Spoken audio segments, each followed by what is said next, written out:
He's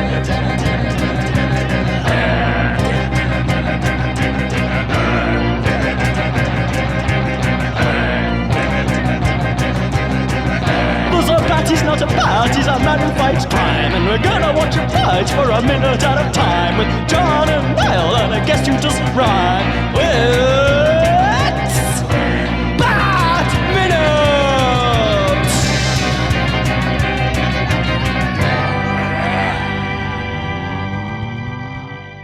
Hello, and welcome once again to Bat Minute Forever, the podcast that's a lethal combination that looks at each minute of Joel Schumacher's 1995 film, Batman Forever, 1 minute at a time. I am one of the hosts, Niall McGowan.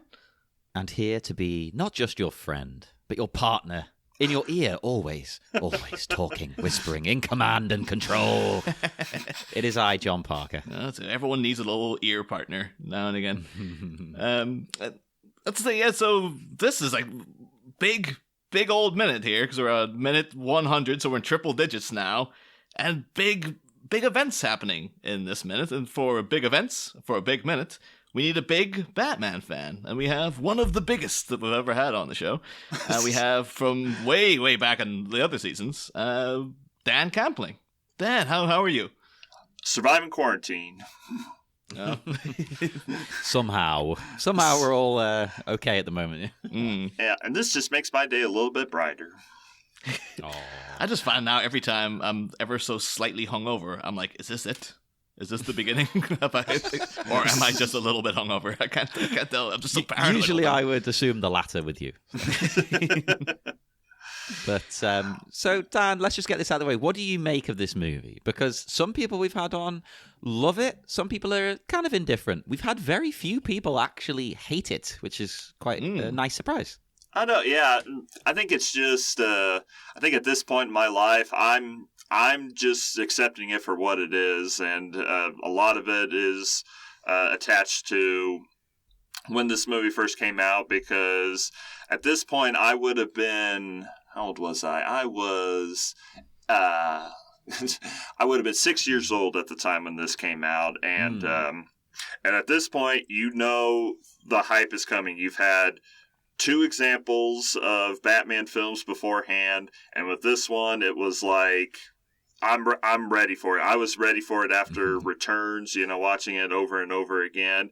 And, that's just always the question on your mind is, okay, when's it coming? Because you have no concept of how many years these take. And one of my earliest recollections of kind of what got this on to the path that it was on was that my mom actually read me a newspaper article that said that Michael Keaton is not going to play Batman. And to me, that meant like that was it. Like, there's going to be no more of them. I didn't understand that it's okay. Somebody is going to replace him. And probably my mom probably told me who it was at that point, but I didn't know who Val Kilmer was or anything. But it wasn't until I saw a cover of him on there was a picture of him on the cover of Disney Adventure, and when you saw him in the Black Panther suit and everything, and when I looked at it, I was just like, oh, okay, well, I guess Batman is back, and it just kind of proved the point that he had been saying recently, where he's like, well,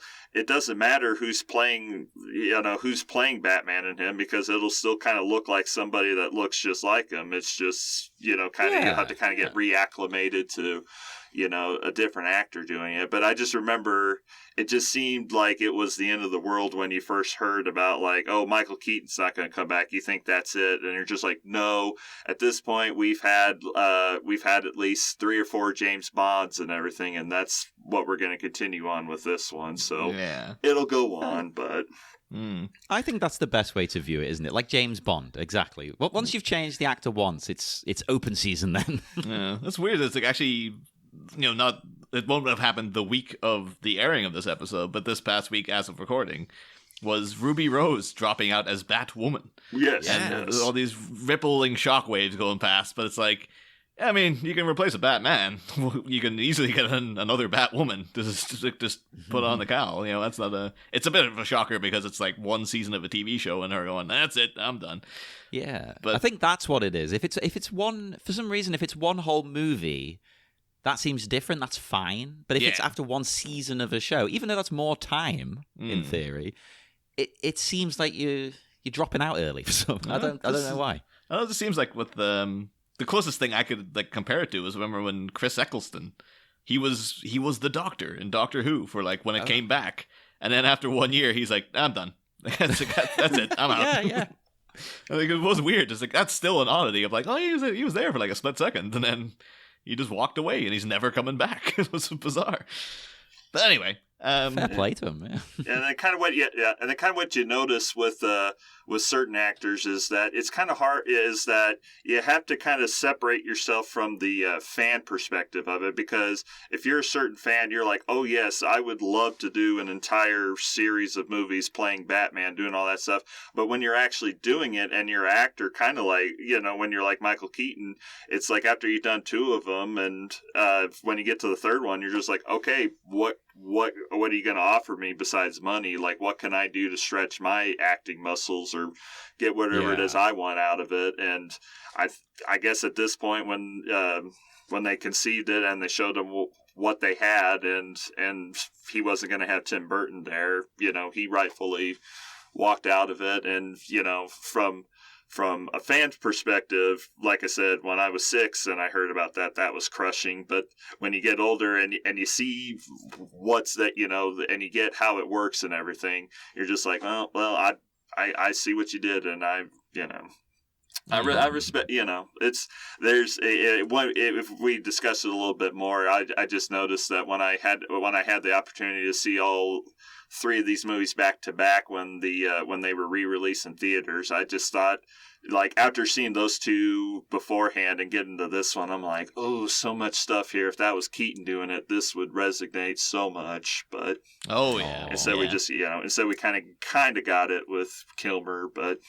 I'm waiting for the deep fake. I want somebody to do it, the deep fake of at least the scene in the Batcave with Dick Grayson, where he's telling them about that pain for Harvey doesn't swell. The pain with Harvey doesn't grow. It grows, and you run out and find another face and another. I just thought, it's like we kind of got the voice there with Kilmer a little bit, but if you get Keaton in there, I was like, that's going to work, or even the big line, with your family wasn't killed by a maniac, and then the whole yes they were. It's like, ooh, yes. I'm surprised that's actually not been like someone's, with the advent of the deep fake, that's not been someone's like first thing. It's like, oh yeah, you gotta get Michael Keaton back as Batman in all these other movies now, because that just seems like a real, like, I would put that above like, oh, what if Jim Carrey was in The Shining? Like that seems weird to me. But... right, yeah, and I don't know if his, I don't know, maybe maybe somebody could tell you, his facial features are probably a little bit harder to get just right, where he has kind of like that arched brow look, and you kind of get the eyes right. But I guess with Jim Carrey, he's just rubber faced enough that it's like, just slap him on Jack Nicholson's face, and you're good to go. But specifically here, though, today we're here to talk about minute 100 of Batman Forever. And minute 100 begins with a lone bat hanging out in the cave, and it ends a minute later with the forming of a dynamic duo. So it's alluding there, it's big old minutes for not just the movie, I guess for us as a podcast too, because it's like, oh crap, we're stuck with this guy now. Like, this character, he ain't going anywhere. They're here, baby. The team is ready. Yes. For better or worse. This is what the 6-year-old was amped up for. It's true, because I know now, we can look at it and maybe criticize, like, did we need Robin really? Blah, blah, blah. Oh, yes. But when I was a kid, I was so excited for this moment. Yes. I think I've said it a bunch, actually, in recent weeks, because it's just Joel Schumacher's competence as a filmmaker is that even though we can sit and nitpick everything going on in this movie and be like, oh, well, this is very flawed here, and this is flawed in that regard, and like, at the end of this minute, even rewatching this minute alone, to record this episode, I was getting chills at the end, because it is very powerfully done. The whole, not just a friend, a partner, and the music building up, and you're just like, this is really well made. just tickles me even when you just talk about it at this point. Yeah, but even then, because it starts off on a cool point already, because we get the return of the Batwing. Actually, we see it now, by sea or by air, and this new version of the Batwing, which is like, you thought that Batmobile was Geiger-esque. This thing is just like, this is an 8.5 on the Geiger meter. Like, this is just crazy. Just like, it just looks like, we just swiped that out of his workshop. we didn't give him credit, but that's straight out of his house. Can I just say, I know, obviously, I always say, I like all the 89 kind of designs better and things, but this thing hanging there upside down like a bat, it's amazing.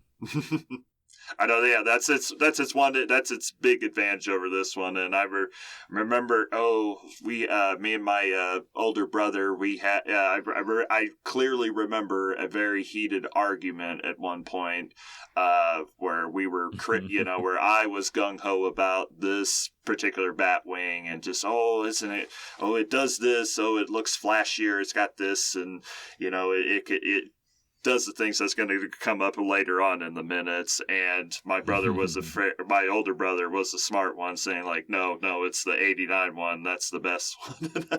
I say it's one of those things you say and regret, where I'm like, remember in the first one when he first flies into Gotham City and it just turns a little bit and it looks like a little toy. And it's like, this one does, this one's doing this and doing that. It's just one of those things, yeah.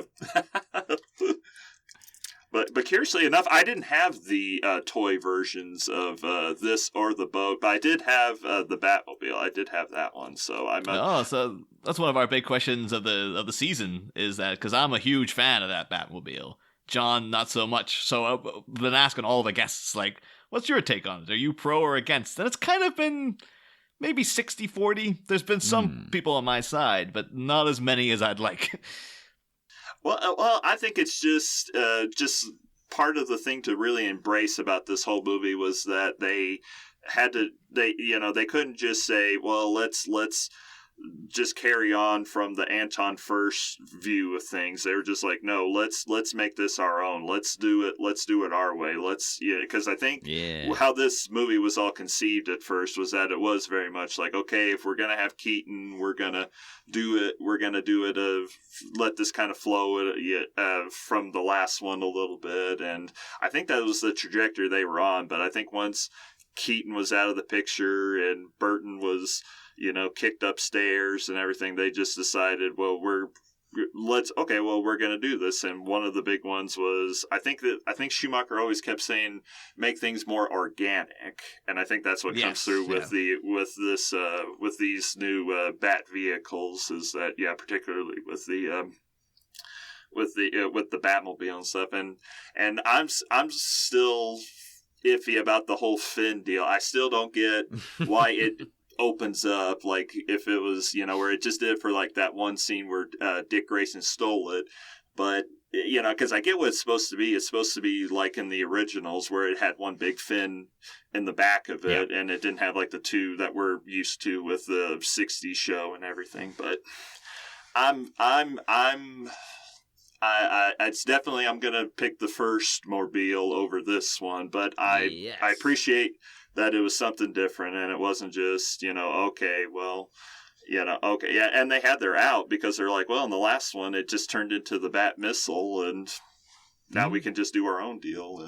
And that came through with the suit and the whole aesthetic of everything. And honestly, if you were a filmmaker, I guess if you really, again, you got to separate yourself from the fan perspective where you're just like, if I was a big Burton fan, I'd want to try to do it like him and do it. But then it's like, no, you got to make this your own. And that's what Schumacher did.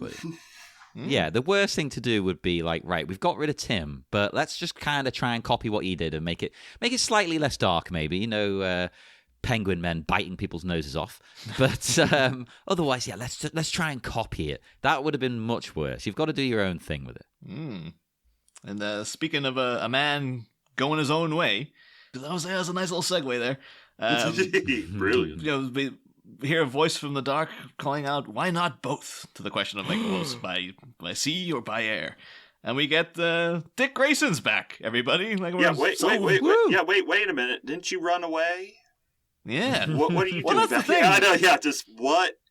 I can't remember if the novelization or any of that stuff had, because last we saw him, he tucked away his spandex suit into his bag and was going, and was running away basically, and that's what Alfred said. Master Dick has run away, and then it's just like, oh, yeah, great. Well, that's the novelization does not touch upon why he comes back. It's a complete mystery to me as why he knows Bruce needs him. Huh. Well, that's the thing. My idea was, the headcanonness to be like, okay, so we have to figure out a reason why he came back. There's one would be that you have to play with time a little bit, much like the end of The Dark Knight Rises, actually, because you remember when Batman it looks like he totally died in that explosion. Because you saw him sitting in the cockpit like mere seconds before the thing blew up. And then if you take it to be a literal ending where Alfred sees him, it's like, oh no, I guess they just edited that to just trick you, basically. It could have been that Dick as he was leaving, was around the time just before the Riddler was set to come into the Batcave. So maybe he was down at the end of that tunnel, and then he starts hearing all these explosions and stuff. It would either be that, or maybe he was like, I at least need to say goodbye to the guy. Like, I can't... To be fair, he's done a lot for me. Maybe I should just come back and be honest with him and go like, all right, I was going to sneak off, but actually I'm here to formally say goodbye. Or, and this is the most mixed up version, Dick has conceded to Bruce, because Bruce's whole thing is like, no, Dick Grayson college student, that's your future. And you shouldn't be going off to kill Harvey Dent and et cetera, et cetera, et cetera. And he was like, maybe he had like a moment of like, yeah, I shouldn't. I'm going to go back. I'm going to be a college student. I'm going to accept everything Bruce Wayne's given to me. And then when he gets there, it's like, great luck, Dick. Because everything you originally wanted to do, you get to do now. By all means, you can put on a suit, and you can be Batman's partner, and you can go off and kill Harvey Dent if that's what you're... Well, plus, it sounds like, yet again, as we bring up a lot, Alfred's pushing him into it. Alfred makes him the suit. Yeah. Because Bats asks him, who's your tailor? It's Alfred. That's the thing too. It's like, and when? When did he make this suit? Right. Like how long does it take him to make these things? Is it like, oh no, I've got like a giant mold, so I can hammer out a bat suit in like less than 10 minutes? Or was he been at this for weeks? We don't know. That's another thing. I never once thought Alfred made the suits. Yeah. Like, that seems like really high level tech. I could imagine Bruce doing it, maybe, or he's got equipment that does it. I didn't think Alfred was involved in that. He does everything else. Well, he does everything else, including that. Including that. That is the thing I do enjoy, like, because he comes in. Again, music's great here, because I love the sort of the building. Boom, dun, dun, dun, yeah, when he's trotting down the stairs and everything with. Yeah. Yeah, I know. Yeah. Bruce then gives him a sort of like, what the hell are you wearing kind of look, almost as if like the pot calling the kettle black here, just like, what the hell, what kind of an outfit is this, asshole? Right, yeah, just yeah, especially with the color scheme and everything. I don't know, I'm just kind of at this point I'm just kind of thinking like they really should have just kind of gone with the whole Nightwing type suit that he eventually got in Batman and Robin. I just think of this, like I know it's what it's in the comics and everything, and it's pretty faithfully done for what they could do for that. But I'm just thinking, in the long run, I think that it probably it could have. It made a little bit more sense to probably just go ahead and go with the whole kind of Nightwing type suit, especially since he's no longer a boy and everything like that.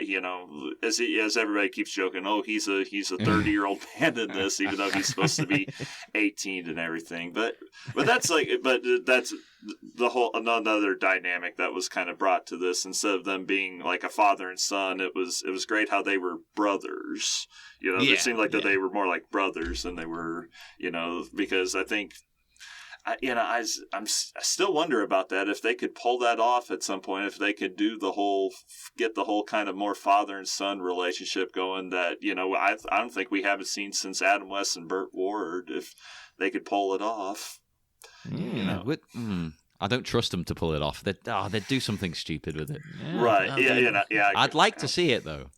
Yeah, because like you said, like one of the like if they could do it now, if they like you said, like pretty much one of the kids from it, if they had one of them be Robin, it could work, because you could trust that those kids can carry a scene and do things. But one of the ideas is that I don't know when I think it was around the time when Stranger Things was coming out, was that I was thinking like, the actress that plays 11, for some reason, I thought for some reason that kid could be a good Robin. Oh. Yeah, I'm sure I heard someone saying that, unless it was you. It could.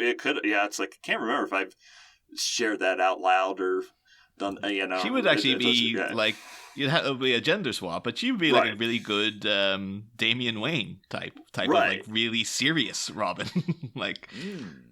Because again, Damon Wayne's already, a kid raised by a cult, essentially, and he's not very socially well adjusted.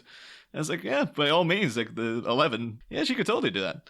Yeah, and it's like, but I'm not sure about like now if she could pull it up, because now she's kind of, she's grown up and matured. But it was like definitely like I remember in the in the first season of her, I was like, oh, if they had a kid like that could be that intense and still kind of have some kind, kind of have that disposition about themselves. Like to me, that would be Robin. I actually am a big fan of this suit, though, because I like the weird middle ground of it, alluding to the original Robin, which is an awful suit, let's be honest. You couldn't put that in this movie. Well, they did put it in the movie, and it was terrible. Whereas this actually looks like it fits with this Batman. It looks sturdy and tough. Like, it makes sense, I think. Yeah. That's why I think, actually, when Alfred's saying, like, oh, I took the liberty, sir, I'm choosing to believe that rather than him building that from scratch, it's that he had, because then you get into the whole thing. It's like, was Alfred the guy behind the nipples? Was that a thing that he, or did Dick see that on the bat suit? He's like, when you're making my suit, put nipples on it. Because again, we don't know when Dick came back. Like Alfred said, oh, Master Dick has run away. Did he already like, oh, he's totally back. I'm just waiting for him to jump out and surprise you. Or like when was Dick complacent in the making of this suit? Well, I choose to believe that just because it's more acceptable for me, because this is basically the Robin suit from the comics, but Schumacherified and kind of like the Panther suit from earlier in the movie. I think maybe that they had a computer system and a big plastic mold that just could churn out bat suits as Bruce needed them. So maybe it takes like an hour to make one or something. And maybe Alfred just went into the computer. He's like, I'll take the color scheme from his circus outfit and I'll put a little R there and then change the measurements. And basically this is just a different painted version of what Batman's suit used to be. That makes more sense. I like that. Yes. Yeah.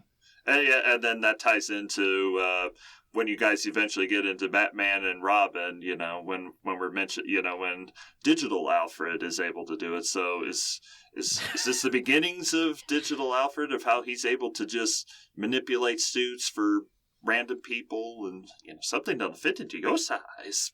That's the thing. It's like friggin' Pat Hingle stumbles into the Batcave. Well, digital Alfred appears like, I've got a bat suit for you, Commissioner Gordon. Like, wow. Any asshole comes in here can just have a bat suit. You get a bat suit. If we would have got into like 8 movies, that would have happened. Bruce has dinner guests and he's like, if you'd care to look under your chairs, everybody, you'll see I have provided you with a little souvenir. I was like, I really gotta fire this guy. But yeah, this suit is so intricate, like it's not just the R that's on there. He's got like the little along his chest, where that's replicated. Where it's just, I don't know. There's just some things about it where I'm just like, like you said, it was. The idea of it is just, it's like a weird transition from it to over there. But I'm just thinking like now in the long run of it, I'm just like, he should have walked in and he should have been wearing that Robin suit that he wore in the next film. But we got joy with what we got here. But I do like his mask here a lot better than the one that would be in Batman and Robin, where they try to fashion it out of the symbol and stuff. That was too much. Like, no, you need just that kind of. I don't know why they didn't just keep the mask. Change the suit, keep the mask. And that gives like a little through line as well. I'm a big fan of the the vamp collar he's got going on, like he's got the big Bela Lugosi collar, or because it's mid-90s, and I know, John, you might support me in this, Eric Cantona collar he's got going on here. Yeah. So he's already got the Cantona hair. He's got the collar. Maybe that's what they're going for. It's like, oh yeah, this was the height of Cantona mania. Now, most of our listeners are American, so if you don't follow our football over here, soccer to you, he was a player in the 90s mostly. Eric Cantona, he played for Manchester United, and he was a bit of a rebellious figure. He'd flick his collar up all the time. He got suspended once for jumping into the crowd and karate kicking a racist fan in the face. Yeah. Good thing it was a racist. Well, yeah, he was like shouting, because he's French, Eric Cantona, and this guy was shouting racist things at him. And he's like, his explanation was, well, my dad used to fight the racists in the war, and so he just jumped in and kicked him. Wow. And everyone kind of respected him for it, though, rather than like, oh, how dare you do that to a fan? Everyone was like, oh, okay, yeah. For a while, like I think there was an attempt to vilify him, but nowadays Cantona's legacy is like rock solid. Like everybody just loves him again. So like, well, fair enough. But did he have an earring too? Because if he had the earring, then that's like, oh, there's no goddamn way it wasn't a Cantona reach for Dick Grayson. That's a good question. I'm not sure. Everybody also likes him now because he's clearly completely insane. And he just like sits talking philosophy and things. He doesn't actually want to talk about sports. He's the least sporty sportsman ever. Actually, in the original script of this, the end was Two-Face was shouting racist epithets at Robin, and Robin takes him out by just jumping in and karate kicking him in the face. Hey, I'd go with it. Well, that's the thing, though, with this, and particularly now, I'll bring it up with, because this all weirdly ties in to Batman 89, which is good for you, Dan, because you absolutely love that movie. Absolutely. As we all did here. Yeah. But, because then we get Bruce going, I keep saying Bruce, Batman. He is Batman at this moment. Yeah. Get it right. R, what does that stand for? And particularly that R, well, that shot, you're just like R, and then your eyes instantly go to the nipple. It's just like, you can't help it, like it just draws you like a siren. So R for rigid. Which is in the. I remember that was in the novelization. That's weird. He's like, what's it R stand for? Richard is like, you really think this kid is that much of an idiot, Bruce, that he's just going to wear a name tag on his freaking eye? Hi, my name is Richard. Well, I guess, yeah. But, maybe if it was Keaton and if you kind of threw in a more sarcastic delivery there, you could buy it. But yeah, definitely not with Kilmer in this, because like you said, he is just one note, with the tone and everything. There's no joking around with him. He plays this, deathly, seriously. Would be a good way to put it, like too straight for concern. It's just like, there's got to be, at least Keaton kind of had a little, he could do a little smirk and everything like that. And I'm not talking about the Charlie Brown smile. That was over the top, with him, it was, I'm not sure if that was in the script at all or anything with it, what's that saying for, Richard or something? But I'm glad that they didn't even try it, and they were smart to know, just like, why don't you have your big moment here where, when I was 6 years old, when he did ask, what's that stand for, I'm just screaming, Robin! Yeah, woo! So the thing is, like, specifically with this R that they have here, this is the R of the Tim Drake Robin. Yes, that particular iteration. Weirdly enough, as I said, kind of dating back to Batman 89, you now will know for sure that, like, and we talked about Lowe's in the show, that in the movie, the bat symbol on the suit is not the bat symbol that they used in the promotional materials. Yeah, it's not even the bat symbol that's on the bat signal. It's like, the additional little prongs, and there's obviously like post-production stuff where like, okay, this is, we obviously changed some things around. Appropriately enough, if you look into any of the tie-in promotional material for Batman Forever, that is not the Robin symbol that they use. They just have a completely different random one. But again, tying everything into 89, is that specifically that's the Tim Drake R for Robin. And this whole outfit is essentially the Tim Drake outfit, but Schumacherified. And the whole story of Tim Drake as a character is all weirdly wrapped into Batman 89 because he was, at that point in the comics, Robin was dead. Like, Jason Todd was dead. And they were gearing up for, this behemoth Batman movie that Warner Brothers had come out. And Warner Brothers and DC were talking about, like, we're bringing Robin back and whatnot. Marv Wolfman invented Tim Drake, named for Tim Burton. That's where the name comes from. And Warner Brothers apparently were very hands-on in the introduction of Tim Drake because they knew, like, if this movie's a hit, we're going to have sequels, and you never know, we're going to have to bring in Robin. So we want to make sure we kind of know what he looks like so it can be easily adapted into our movies. Of course, then at one point you come across, like, well, they have to redesign him because everyone's into dark Batman now. Like, all the kind of dark, moody stuff. And OG Robin, with the little pixie boots and the shorts and all that stuff, doesn't work. So apparently, when they were designing Tim Drake, DC sent out words to, like, hundreds of artists and saying, just come up with a design, and then we'll just see whichever one fits. And there's a great article I'll put up in the listener's cave, where you get to see a lot of the other designs for, like, it's kind of recognizable as Robin, but he's got, like, an army jacket on. Or there's one where he's got, like, a cape that's made out of feathers and stuff like that.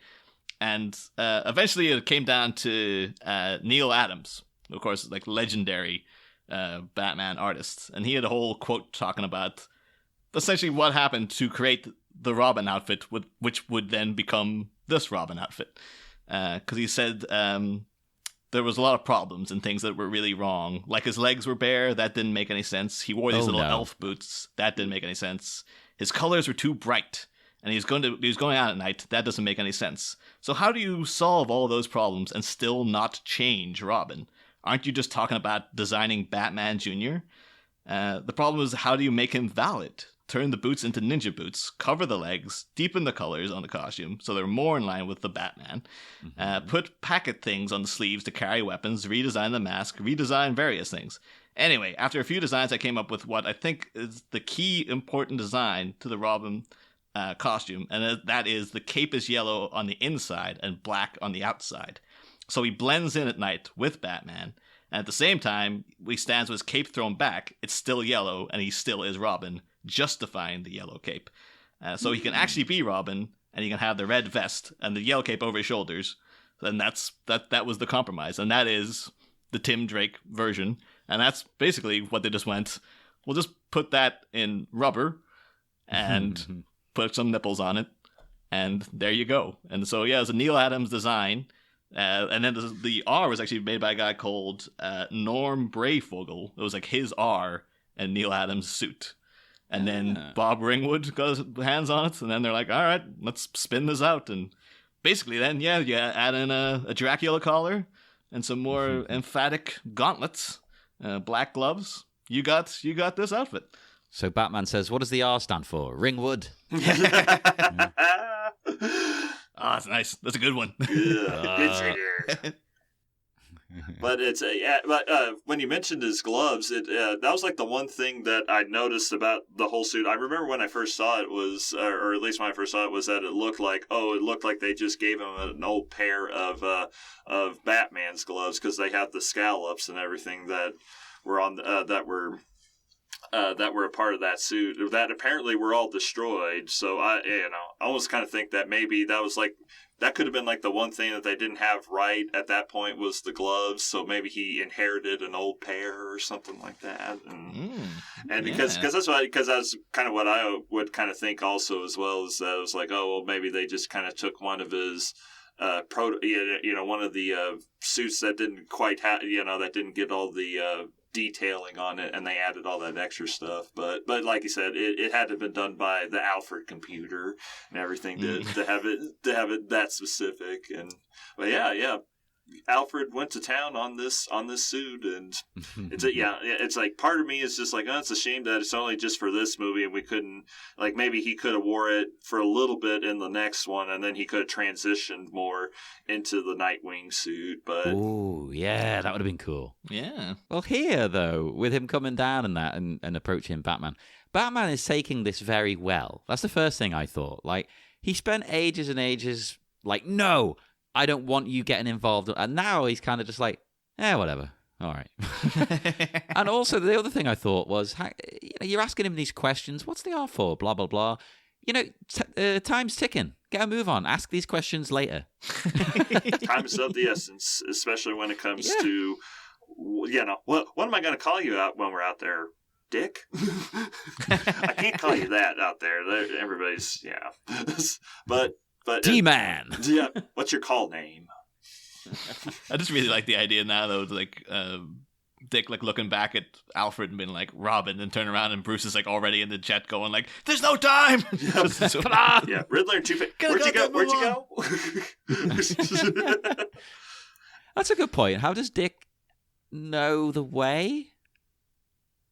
Because when they set off, is it programmed into the vehicle? God only knows. Right, yeah, because we're in the cave within the cave. If I can remember correctly, when they referencing all that deleted material, which I'm sure we've gone through with where Batman got him, or Bruce Wayne got amnesia, forgot he's Batman, saw the bat, and then he gets it, and then now he's back at this point. But you're just digging more holes than there are in this big cave itself. Thanks to Alfred the Enabler, they've now kind of come. It's quite nice in a way, even though we make fun. It's quite nice, they've both kind of come to understand each other's point of view. Robin won't promise he won't kill Harvey, but now Batman won't try and force him not to. They're each going to go their own way, and hopefully things will work out for them as a unit. Yeah. Maybe it will, maybe it won't. They're both like, right, let's just get this done. We're the only people who can do the job. Like you said, 2 against 2 are better odds. Yeah. You'd think that, wouldn't you, Bruce? But then you see how useless this kid is when he gets out there. So. Oh, no. I know. It's just like, well, it's just, I guess he owes him one because the big moment where where I guess it would be, would you count that as Robin's first appearance when he pulls him out of the dirt, or is this, but I guess now that he's called Robin here, because before he was just, I'm glad he's got his name now, because I can stop pussyfooting around. I keep calling him Robin by mistake, and I have to go, oh, no, Dick. Now I can just say Robin. I think there's a lot of nice emotional beats in this little minute, too, because it's like, even as Robin turns back to Alfred to say Robin, it's like they're acknowledging each other, because Alfred was the one who said like Robin will fly again, I promise you. And like now it's just like, he had his back, and it's like, I am. Robin is going to fly again and stuff.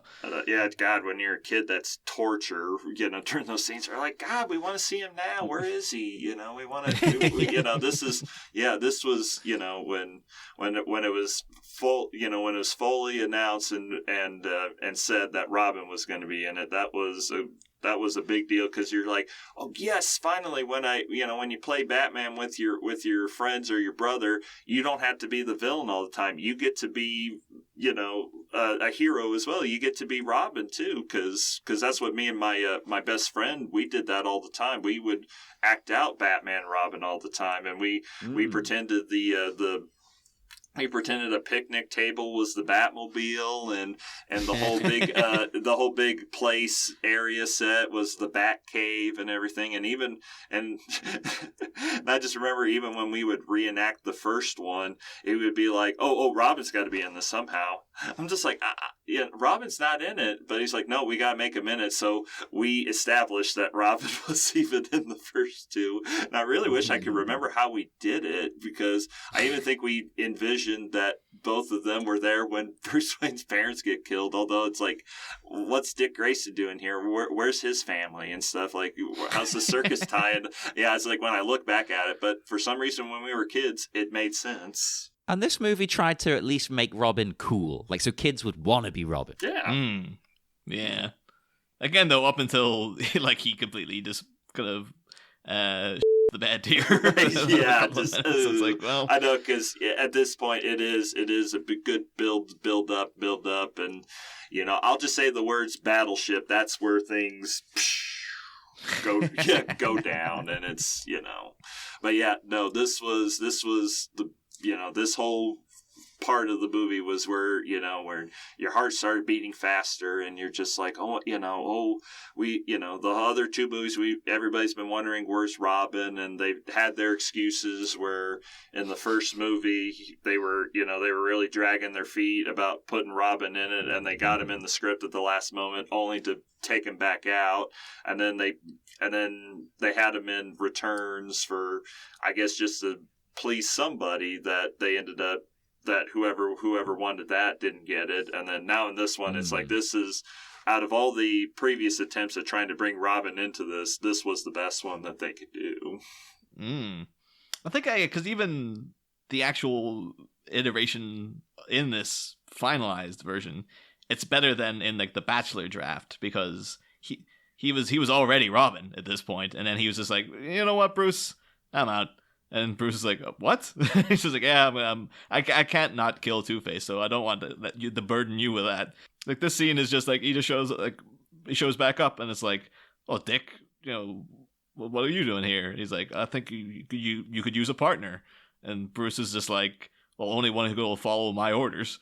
And Dick's just like, yeah, I'm okay with that. And he's like, oh, welcome back, Robin. That's right. I do remember, that it's not as good as moment as written, and then and like you said, like it was like he even like in that Bachelor draft, like he's like introduces Gordon to Batman introduces Robin to Gordon or something. Yeah, they're like, oh, who's your partner here? And when I read that, I'm just like, no, you needed to how this was conceived, where it was like, okay, yeah, make it seem like, okay, yeah, Batman's dead and buried, and then that hand just reaches in and grabs him, which I gotta admit, to me, that's one of my, that's, of course, that was however many minutes ago, but I'll just say that at that moment, when I was 6 years old, that was a big moment for me, because I was like, look, the little brother is saving the big brother, and I'm the little brother.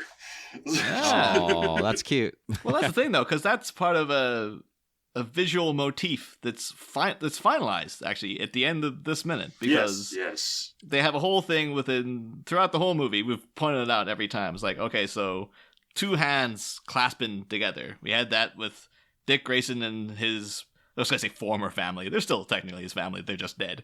But hang on a minute. Yeah, they're not your family just because they're gone. But as he's flipping through the air, it had him and his father's hand met and clasped, midair. Yes. And then we had him clasping Batman's hand as he hauled him out of the wreckage. And now here we got at the end, a very similar, and particularly to the first one. The two hands shaking hands, but shaking each other, and it's an indication of Dick has a new family now. He's got a new partnership. This is a solidification of his future, and it's all tying into like, well, that's what he used to be, and now how far he's come. It's a nice little visual reference that gets brought up. I think there might have been another time in the movie they had the hands clasping as well. But right, yeah, there might be in the near future one more time that we'll get to see that fully. Oh, that's right. This isn't the right. Yeah, it's not the end. Yeah, this is it gets brought up later on in the movie too. It's for everybody that was complaining about Robin saving Batman previously, it's just like, well, he gets it. There's one more time. There's one more time where he gets to do it, and I could say now that I'm just like, well, I like it better. I could say I kind of like it better how they did in the novelization, but you wouldn't have this moment that happens, especially with the music and everything. Oh boy, this is taking me back to, it was, I think it was just about a year. It was a year ago when the Fathom events the Fathom events at the theaters were showing all of the films, and when I got to see them, this was the one I was looking forward to the most. I was like, I'd seen Batman and Batman Returns a couple times before, and but I was like, no, I need to see. I've only seen Batman Forever once at the theater. I need to at least have a second go at this. And when it was, I was like, this. I think, afterwards I was like, boy, this 6-year-old is beaming right now because it's it works. It works. That's why this was, why it was, at the time, everybody was like, oh boy, this is kind of getting things back on track after things, kind of did for, in some people's opinions for Returns. It's like, I love it and how it turned out, but again, this was a good, safe approach to it. But like you said, if you wanted this to be the absolute perfect version, you'd take some things from Burton and do some things. But this is why it's best to just kind of look at it as its own thing as well. And that's the problem. It's like, if I'm looking at this from the perspective of the other two, it falters. But as its own thing, as I like to try to keep it, it does the job. Yeah, I mean, it's just well delivered as well, because this little interaction of, Robin saying, like, I can't promise I won't kill Harvey. And well, in that case, you're just going to stay home. That's what he should have said, but he's just, but like he's, it's a trust thing of. Yeah, well, that's actually, weirdly enough, in the novelization, it specifically, he says, like, I won't kill Harvey. Like, I'm gonna go along, I won't kill him no matter what happens. And then the prose tells you that he's lying. He's totally planning to kill Two-Face when he gets there. So they're adding in that little extra bit of tension, but at least this version of Robin is honest, where he's like, I'm still totally gonna kill the guy, so just take that. He says I might. He's not saying yes or no. He's like, in the heat of the moment, I can't promise I'm not gonna kill him. Oh, and it is quite a moment, whoever gets that minute, I envy you right now. Because that is, that's like one of those things. I'm just like, that is 100% pure.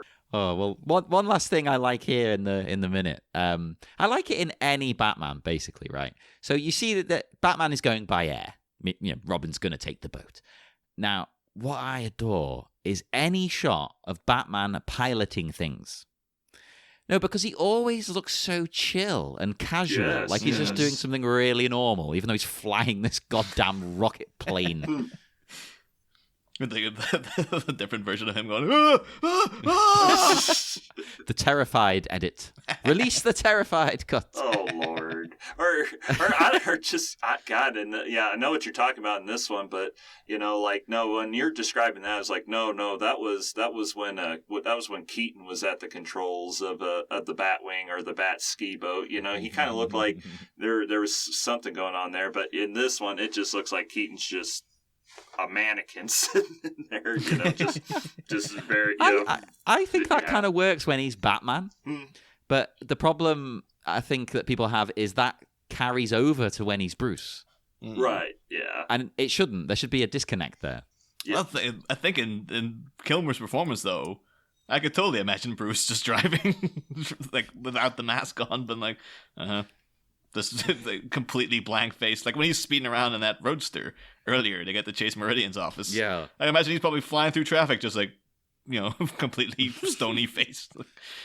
I love it. I think it's great. Any shot of him flying, driving, anything, it doesn't faze him. Fly casual. Yeah, well, exactly. But yeah, we're at the end of the minute here. Anyway, we've formed the dynamic duo now. Batman and Robin are now a thing in the franchise. So there we go. And everybody will point to this as, oh, this is why we can't do this again. And I'm at this point with all the Batmans that we've gotten. We've gotten that Nolan trilogy where Robin showed up in the Robin in quotes was a whole different thing. And at this point, it's a shame to say that I'm not too excited about the upcoming Batman movie. Just what I want to see is a full blown 1939 Batman. Just go ahead, set it in the past, get that aesthetic of the comics, and eventually bring in Robin and stuff. Because it's a shame that it's just as years go by, it's buying this idea of Bruce Wayne as Batman just gets antiquated. And just, where I'm just like, I like that idea though, setting it in the past like that. Yeah, and it's okay because it's like, okay, we don't have to worry about, okay, well, how do we make this look, how do we make this look modern for this time, and at least for a little bit, so that it doesn't look too dated, kind of like how this movie looks dated to a lot of it, for lots of people, for being like, oh, this obviously screams 90s and all. But I was just like, if you make this one, it's like, okay, it's set in the 30s and it's in that time period, and I'm just like, well, like, what would be the advantage that you could have setting a movie now that you wouldn't have if it was set in the past? Because it's just like, well, he'll have some high tech gadgets and he'll still fight people and do stuff. It's just in the past instead of now. Which that's the thing. You think now though, in a post Joker age where it's like, oh, they'll just do one shots of everything. You totally could just have like, yeah, we're doing another Batman movie, but it's set in 1939. We're doing an adaptation of, the Doom that came to Gotham, or like Gotham by Gaslight. Like, yeah, we're just doing one-shot movies that are like, yeah, different guy playing them every time, and just people know like there's no continuity. This is just a different version. You can go see it if you want. You don't have to if you don't want to and stuff. But you'd hope that would be the lesson, the takeaway from Joker, but I don't know. I think the lesson they might end up taking away from Joker is like, how can we get Joaquin Phoenix into this Robert Pattinson Batman Oh world? no, I don't want to see them mix. Please don't mix the two. No, because it's we established this is going to be the same. But I think they're saying that they want Johnny Depp to do it. But again, just I think the way that they'll tie it in is that they could make the Joker like a legacy character, like he's a disciple or something like that. Yeah, and that's like one thing, which it kind of with this, I'm just like that actually kind of makes more sense that Joker could be like a legacy character, because all it is just, it could be anybody that has green hair and white face and everything, and it's just like, But yeah, I'm ready to mosey on off for this minute. If you guys are, So we will head off now into the dark, dark night once again. But look out for that, everybody, coming soon. And come and talk to us on Facebook at the Bat-Minute Listeners Cave, on Twitter at Bat-Minute. Come and check out our Patreon as well. Get extra bonus lovely episodes. And, I don't know, buy a t-shirt, TeePublic. Just type it in. You'll find us. And we will see you again on Wednesday for more Bat-Minute Forever. Next time, back in a Giphy. Or Jiffy. I know the guy who created GIFs says they're pronounced GIF, but come on, it's GIF. Okay, whatever. A forlorn flatfoot stands vigil beside a vanished vigilante's vandalized signal. But as a grim Gordon goes to give up the ghost atop Gotham's police station, will a sudden skyward salutation be cause for an exuberant celebration? Find out Wednesday. Same Bat Pod, different Bat Minute. Ba-da-da, ba-da-da-da-da-da-da-da-da-da.